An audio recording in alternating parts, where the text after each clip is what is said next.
Yo, what is up sa inyo mga katribon? It's me again, Aaron TV, and welcome back to my channel. Kapag bago nito, please like, share, and subscribe. So for today's video, nakita nyo naman sa previous vlog natin, kinuha natin yung ating helmet na KYT R2R Pro. And for today's video, i-unbox natin siya.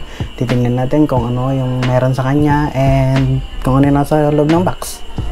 Alright, so dito yung box ng KYT. Gamitin natin ang susi. So ang susi, dalawa ang purpose niyan.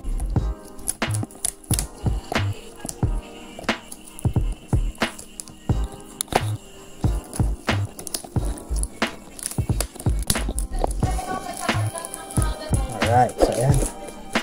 Ito naman natin. Wala tayong tripod kaya mano-mano ang ano natin.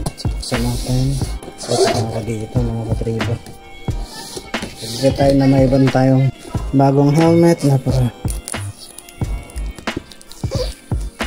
Napaka exciting. Sobrang exciting. Ano? Tara! Tara! Tara! Tara! Ito yung pinagbilan natin mga katribo. Ayan o. Liam Moto Helmet Trading. Shoutout po. Salamat po sa cup. Tapos inside the box meron tayong Freedcon na t-shirt. Kasama to ng Freedcon na binili natin. Ayan. Ito. Dalawa sila. And tayong isang styrofoam para hindi malaw-galaw ang ating helmet. Tapos ito, stopper nya para hindi pa rin gumalaw-galaw yung helmet natin. So ito, R2R. May mga stickers, instructions, and meron pa pala tayong keychain from the shop na pinagbilan natin. And of course, kanilang sticker. So, for your helmet needs, kapag may gusto kayong helmet, pwede kayong pumunta doon sa Capas Tarlac. Located ang Liam Moto. Okay. Alright. Click natin to. Dito natin itatapat ang helmet later. Ito na. Tada! Amoy bagong helmet. Sulit na. Kita nyo ba? So the exact model is KYT R2R Pro Foggia Mesano 2021 replica EO6 size medium.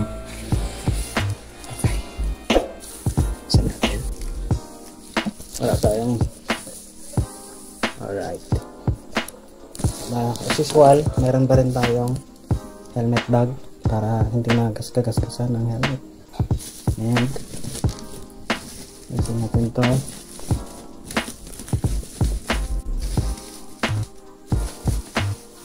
Yeah! Yeah! Yeah!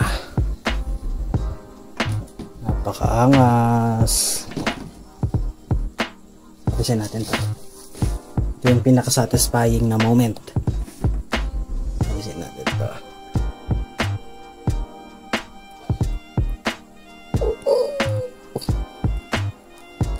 Yung narinig nyo ba? Ang katas. Katas natin ito. Alright, so dito ang switch para sa kanyang dual visor. Ano ba? Dito pala. Ayan. Right. Napakaangas. So gagawan natin ng comparison video ang KYT R2R Pro at ang KYT NFR. So ang una ko napansin kaagad sa kanya, based sa design lang siya, mas sharp siya. Tapos dito mayroon na siyang integrated na spoiler. Ayan o, sobrang talim. Tapos yung lock dito is iba na rin. Tapos mas sharp na rin yung edge sa chin. Tapos ito yung mga vents. Ayan, yung kabilaan. Ayan, yung vent dito sa mouth. Ito naman. So yung lock niyan dito na. Ayan. Tapos yung pin lock. Ayan, yung kabilaan din. Just in case na gusto nyo maglagay ng pin lock. So ito, double D-ring na rin siya. Ayan, for safety. Ayan. KYT R2R Pro Foggia Mesano 2021 replica EO6 medium. KYT world class helmet. So ito yung paddings. Ayan, size medium tayo mga katribo. Pero isa lang masasabi ko, napaka premium, napakaganda, napakagaan, mas lightweight ito. Okay, ipasok ang montage.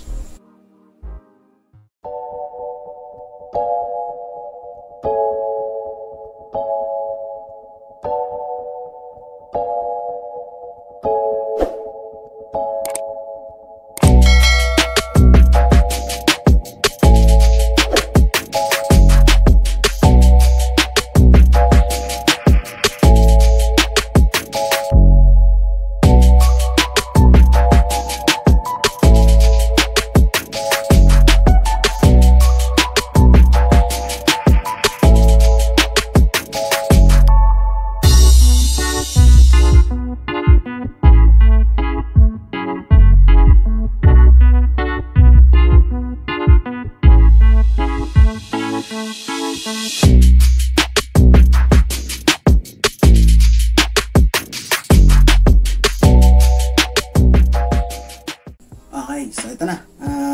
Yung ating KYT. Is replica. Ayan.